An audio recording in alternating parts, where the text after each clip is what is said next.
My name is Joel Alriton. Next to me is my colleague Elliot Porter and Dylan Irani. Today we're here to talk to you about Huawei and its global smartphone strategy. But first, a little introduction. Huawei was founded in 1987 in China. It operates in over 170 countries, has over 180,000 employees worldwide, and has grown to become one of the largest smartphone manufacturer in the world. I'm going to pass you on to my colleague now, who's going to talk to you about the external factors. Hi, yes. I'll be first looking at a personal analysis. So for political, the role that local governments play is that local governments are highly influential, making policies, process and implications, as most of the policies and regulations are implemented by local governments, as enforced agencies mostly report to local governments in their own states regarding various laws.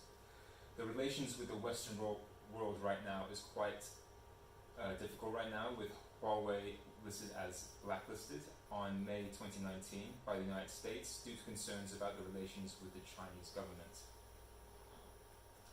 Economical. Firstly, foreign exchange rate. The number of companies have incurred losses in the past few years because of the forex risk. Inflation rate. The inflation rate can impact the demand on certain Huawei products. Social factors. The attitude towards saving in China and the US is completely different, where on average a typical Chinese person will save around 30% of their income, and in the US it will be around half of that at 15%. Also, the affiliation to the Chinese government. A few months ago, Huawei posted on the official Twitter account on a poll asking the general public who they thought owned Huawei, and it came up to be over 40% thought Huawei was owned officially by the Chinese government. What we find is that Huawei is having a bit of a perception problem, especially in the West, when it comes to its image and being able to detach itself from being an individual company, one that exists on its own, or being an arm of the Chinese government. That's a social factor that the company is currently facing. Yes, and then on to technology. The 5G related infrastructure, Huawei should look to what level the local market is prepared to roll out 5G connectivity. The intellectual property rights, Huawei has a wide array of patents and copyrights through innovation and buying those rights from different creators around the world. At this moment in time, we know that Huawei is the global leader in providing the infrastructure for 5G. So this is an area where they've gone above the rest of the competition, and everyone else is behind them. They've got the best equipment, and this is an area where they can use to get an even bigger competitive advantage. Yeah, and then finally, the final two are environmental, where corporate social responsibility is important for any major company, typically Huawei, and yeah, it's definitely applicable to new markets. Yeah. And then finally, legal, intellectual property rights protection. Huawei should assess the level of protection that intellectual property rights get under the legal systems of different countries, especially emerging markets. That was a brief introduction into the personal analysis, which is one of the external factors. I'm going to pass you on now to my colleague Dylan, who's going to talk to you about the Porter's 5 forces, another external factor. I will be analysing Huawei and the surrounding market using Porter's 5 force. So firstly, there's high barriers to entry regarding the industry in terms of a high capital investment required in the operating system of each software. Secondly, there's a lot of product differentiation within the market. Huawei currently have embedded functionalities which new companies fail to achieve, and this brings high brand loyalty and high switching costs for customers because they can't find similar products to the ones Huawei already provide. This is a low threat to Huawei, as new entrants are not easily be able to enter the market. Secondly, the threat of substitutes. There's a low threat of substitutes. As substitutes, there are weak alternatives such as PCs, smartwatches, as they don't have the functional integration and expandability that Huawei provides. This is a low threat to Huawei. Thirdly, the bargaining power of buyers. This is a moderate threat to Huawei, as there's an increased ability to switch via distribution channels without carriers. So customers no longer have to go through carriers which provide contracts to them. They're able to go offline and buy phones through other providers. Also the product differentiation, which with the aid of intellectual property laws reduces the ability for substitutes to become more like Huawei. The bargaining power of suppliers is a low threat, as outsourcing the production to other sources reduces the bargaining power. Additionally, backwards integration through where Huawei can reduce the power of suppliers through producing important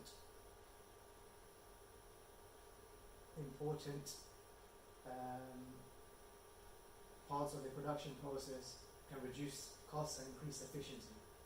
This is a low threat to Huawei. By creating a lot of their stuff in-house, Huawei actually takes away that threat. So for example, Huawei has been one of the industry leading providers since about 2005 of SoC chips, which are needed for almost every smartphone. It's used for running the integration, the software, camera, and ensuring that this runs seamlessly. By having this in-house, Huawei do not have to depend on the suppliers to decide the timeline of when they can release a new smartphone. Finally, there's a strong threat from amongst existing firms already in the market. There's a high level of rivalry among the top 4 firms within the smartphone industry. Huawei are facing increased competition from smaller manufacturers such as Oppo. Overall, there's a strong threat to Huawei from competition among rivals. We would now like to discuss Huawei's value chain analysis. The purpose of a value chain analysis is to examine the international business environment and add value through market segmentation. First, let's talk about the inbound logistics of Huawei. We believe a strength of Huawei's inbound logistics is background integration. Huawei owns a company called High Silicon Technologies, which creates Huawei's system-on-chip SoC, which is a chip used in smartphones and high-end smartphones. And by having this, Huawei is able to create dedicated chip SoCs for their devices, like the Kirin 900 and the Kirin 950 for the Mate 8 and the Kirin 955 for the P series. What this means is Huawei is part of an exclusive club of manufacturers that actually creates their own SoC in-house and don't have to rely on a third party. And it makes Huawei able to compete with its main competitor like Samsung and Apple by being able to streamline the SoC in line with the phone to create stuff like increased battery life and better performance. However, we think a weakness of Huawei inbound logistics is the fact that they have no control over the operating system they use. Huawei uses the Android operating system. However, there's very little changes it can make to the system, and it has no control over stuff like the updates and making any significant changes to it. This is a handicap factor for Huawei, especially when you consider that one of its main competitor, Apple, uses the iOS system, which is developed by Apple and used exclusively by Apple. Also is the fact that the Android system is used by many other smartphones, which means the market where Huawei phones are being sold can be oversaturated. Now let's talk about Huawei's operations. Huawei has something called a cloud pipe device strategy, which is where it brings in three different segments of the business to create a streamlined operation. So you've got the cloud service, which deals with enterprise. You've got the device service, which deals with customers, and you've got the pipe service, which deals with carriers. By bringing all three together, Huawei is able to create a synergy that makes operations run more efficiently. Now we're going to talk about Huawei's marketing and sales strategy. Huawei used to be known for mainly catering to low-end customers, mainly in China, and their phone usually used to cost less than $150 per device. And however, Huawei decided to make a change in recent times and wanted to compete with Samsung and Apple, which they knew meant they need to service the high-end clientele. They did this by introducing something called the dual brand, dual channel strategy. The dual brand strategy is a case where Huawei creates two different kind of phones. The Huawei branded phone like the Mate series or the P series that caters to the high-end customers, the business users, and can compete with Samsung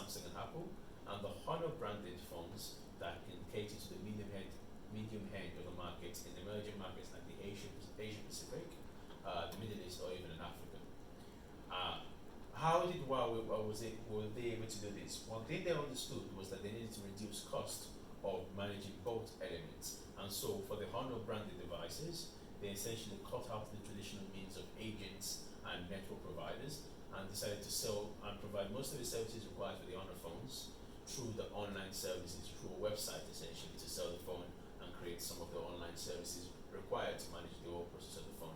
However, they recognized that high-end customers value the in-store experience of a phone. So when selling the Huawei branded high-end phones, they still use the traditional agents like network provider.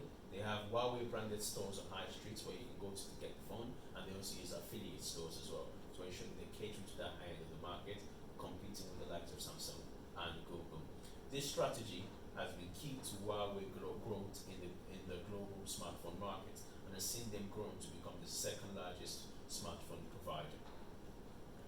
I am now going to do a VI Harrow analysis of Huawei's chain analysis. The VI Harrow looks at 4 different aspects of the resources or capabilities of Huawei, which is the value, the rarity, the imitability, and the organizations, and will be scored on various levels. We're going to look at the diversification of Huawei. On the value side, on how valuable it is, we think it's quite high. We think that it's given Huawei an increased market share, like again catering to various market segments, but the high end and the medium end. On the rarity side, we think it's quite low, as a similar strategy is already being employed by Huawei competitors such as Lenovo or Samsung.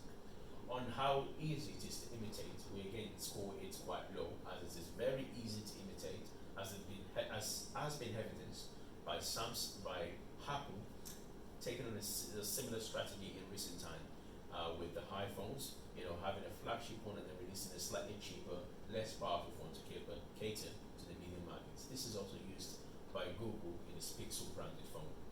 In terms of the organization's success, we think this is quite rare, as this strategy has been very successful for Huawei, especially when you look at the success of the Mate series and the Huawei P series. And now we're going to look at the market access with carriers. In terms of the value of this, we think it's very valuable. It's quite high. We think Huawei has access to the global market and wireless network quite easily. This is as a result of the fact that Huawei also provides wireless services as well. 5G connectivities, which gives Huawei a foothold and a competitive advantage over some of its rivals. In terms of the rarity, we score it as quite high, as it is a unique component of Huawei, something that's quite exclusive to the company, and then they've managed to do quite well. In terms of the imitability, we score it as quite high as well, because we think Huawei is unsurpassed by any of its competitors in this regard. It's been difficult to imitate by anyone else, and it's taken extensive years of bringing together various aspects of the business and growing various aspects of the business for Huawei to get to this point, so it's difficult to imitate. In terms of the organization itself, we think it's a bit problematic. We think Huawei's got a vision of reducing the distribution it uses, the distribution it uses through carriers to 20%, and we think this is creating some sort of tension between Huawei and traditional agents, and this can explain the fact that Vodafone's partnership with Huawei has been downgraded in recent years as a result of this tension rising. Overall, we don't think Huawei meets any of the requirements to have a full competitive advantage. As there isn't one of these options where it meets all 4 across the board. I'm going to pass you on to my colleague now, who is going to discuss the SWOT. Thank you, Joel. Firstly, I'll be looking at the strengths with the SWOT analysis. Huawei has very strong relations with their suppliers and other members of their supply chain. This allows Huawei to leverage the skills of their supply chain power to increase their products and services efficiencies. Huawei has a wide range of patents and copyrights through their own innovation, as well as buying of those intellectual property rights from others. The weaknesses of Huawei is based on the details provided in the case study. We can see that Huawei is not efficiently managing their inventory and their cash cycle. As well as this, even though Huawei has a stable balance sheet, the one metric that needs a bit more attention is the return on invested capital. This could be argued to be a better indicator of performance rather than just simply return on equity. The opportunity opportunities for Huawei is the increase in consumer disposable income. Huawei can use this growth in disposable income to build newer business models where consumers start paying progressively for using their products and services. This is especially the case in the emerging markets. The machine learning and the AI boom is transforming the tech landscape that Huawei operates in. Huawei can use these developments in lowering costs and improving efficiencies further. The threats that Huawei should be aware of is that the credit binge post-2008 stemmed the global crash. This has shown how companies operating with a high debt ratio could be very vulnerable. Huawei doesn't necessarily have a very high debt ratio compared to others in the industry, but it's something that Huawei should be aware of looming towards the next recession, so they are safe. Another one, with the US-China trade relations are growing in tension, Huawei's strong Chinese government image in the Western world has drastically slowed Huawei's growth in implementing 5G networks. And finally, with Huawei's growth in the emerging markets, there will be a strong forex risk. This will occur when Huawei has significant payables and receivables in countries that are vulnerable to high amounts of forex volatility. And now I'll pass you back to Joel for the recommendations. We will now discuss the recommendations that we've come up to based on our analysis of Huawei's strategy. After looking at the strengths and weaknesses of the company, we think of the company's strategy, we believe it needs to continue with its dual brand, dual channel strategy. This has made it prominent in the market. Being able to cater to different aspects of the market has really worked for Huawei and is a catalyst for Huawei's growth in the smartphone market globally. We also think this works well with its market, can work well with its market penetration strategy of catering to an existing market with an existing product, being the Honor and the Huawei branded phone. The existing market is the high-end market like the US and the UK, and the emerging market like the Asia Pacific or the Middle East. By continuing to target both ends of the phones, the high and the medium end at the right market, while we continue to expand its growth of a market that's already becoming somewhat oversaturated by using this unique competitive advantage of catering to different aspects of the market with various smartphones. We think by doing this, while we can continue to make inroad into the high-end developed market and also continue to expand its growth and market share of the emerging market. An example of this is that Huawei recently announced that it is going to be opening a smartphone factory in India. This is one of an area of the market that they can still manage to conquer through the right dual brand, dual channel strategy. Another recommendation we want to make is to talk about Huawei's dependence on the Android operating system. In May 2019, Google announced that it would no longer they would have to stop licensing its Android operating system to Huawei in compliance with the US ban on Huawei. Thankfully, the ban was rescinded and Google allowed to continue supplying until the end of September 2019. However, if the ban had taken effect when it was meant to, it would have put Huawei in a difficult position and left Huawei smartphone users incredibly in a tenuous position where they couldn't have access to emails or use Google browsers and Google web services. In August 2019, Huawei announced that it had created its own operating system called Harmony OS. We think this is a step in the right direction, and we recommend that the company should increase the pace of the development of Harmony OS. We think it should make it readily available to the market and other smartphone makers to use so that it can become more mainstream and more used. We think they should make it available to app developers so the right apps can be created with that version of the operating system as well. We think they should make this part of their sustainability strategy to become less dependent on third-party operating system in the future, and also to make them more resilient to United